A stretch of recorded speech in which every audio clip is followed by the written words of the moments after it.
Hello super Indians, मेरा नाम है प्रशांत। और जब आजकल हम लोगों से जानते हैं कि भाई एमसीयू में मजा आ रहा है, तो अक्सर जवाब आ रहा है कि नहीं भाई, पहले एमसीयू हीरोइक और मैजेस्टिक था बट अब वो बात नहीं दिख रही। और उनके मल्टीपल रीजंस मैंने सुने, बट एक काफी दिलचस्प बात है जो शायद अभी तक किसी ने कोट नहीं करा है।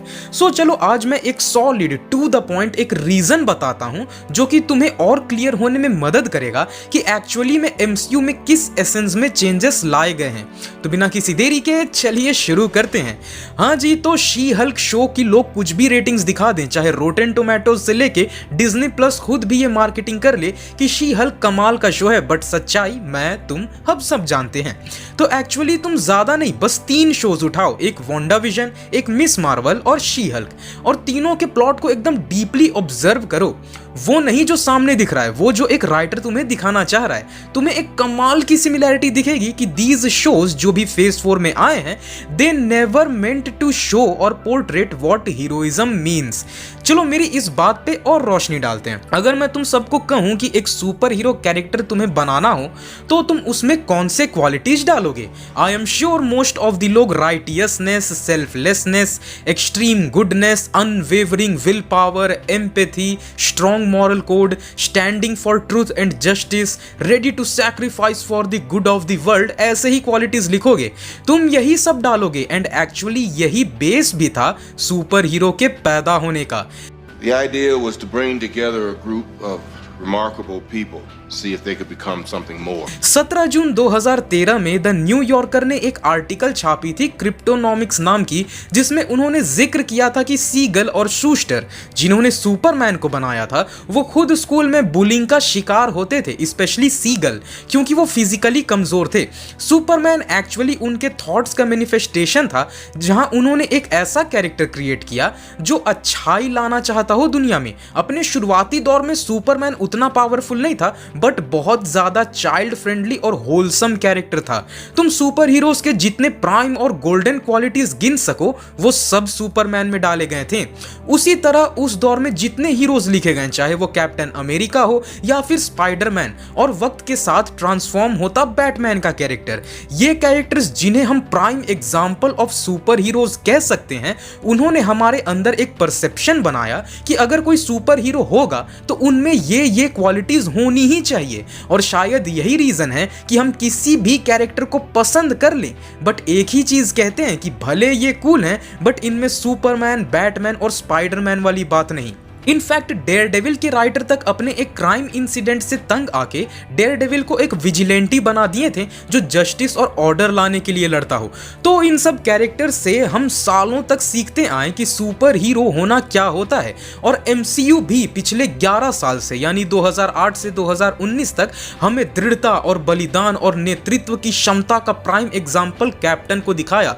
टोनी स्टार्क जो एक मतलबी अरबपति था, बट उसे भी इस कदर डेवलप किए कि वो सेल्फलेस सैक्रिफाइस तक कर गया।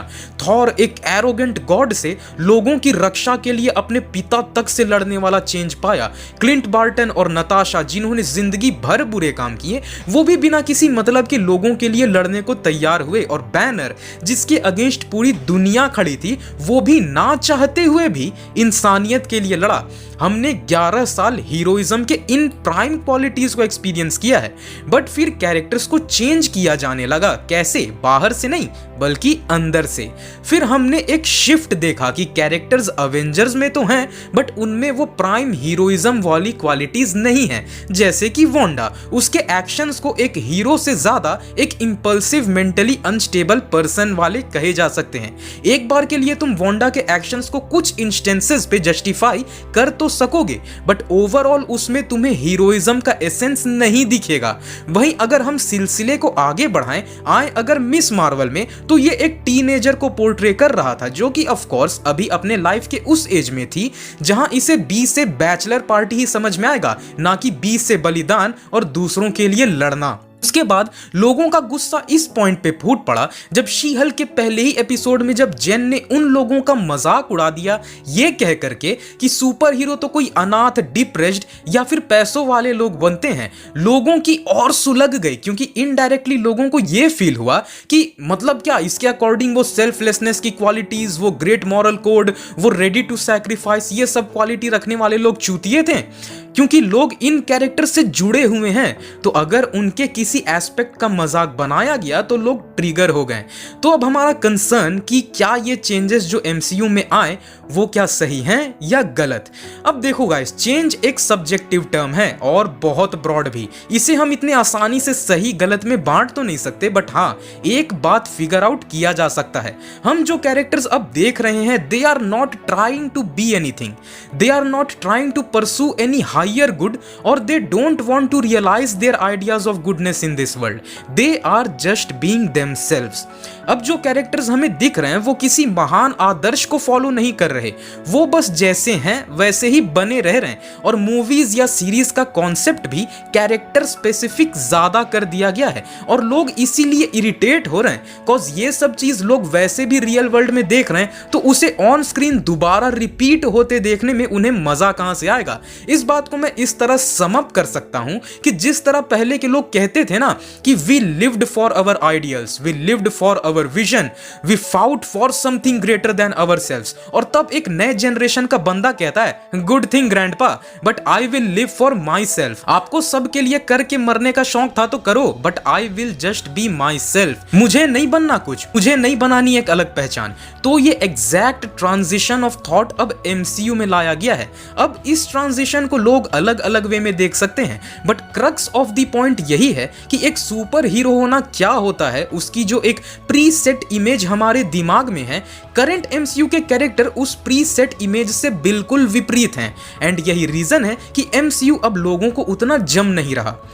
तो गाइस अब इस बात पे आपका क्या कहना है, क्योंकि देखो मेरा ये पर्सनली मानना है ना कि हम अभी तक देखते आ रहे थे कैप्टन, टोनी, थॉर, जहां पे आपको एक सेल्फलेसनेस का एसेंस ना सामने स्क्रीन पे दिखता था। बट जैसे जैसे ट्रांजिशन आते जा रहा है, कैरेक्टर जो है अब वो कोई हीरो नहीं बनना चाह रहे हैं, वो बस चाह रहे हैं कि मैं जैसा हूं मैं वैसा ही बना रहूं, मुझे कोई चीज परसू करने का कोई शौक नहीं। जिन्हें लड़ना था, जिन्हें करना था वो कर रहे थे, गुड फॉर देम, बट मुझे वो नहीं करना। और कहीं ना कहीं यही बात अब हमें जम नहीं रही या फिर लोगों को नहीं जम रही। तो इस बात पे अब आपका क्या मानना है हमें कमेंट्स में जरूर बताएं, क्योंकि मैं सच में जानना चाहूंगा कि मेरे इस बात को पॉइंट आउट करने के बाद अब आप क्या सोचते हैं। तो कमेंट जरूर करना। पीस।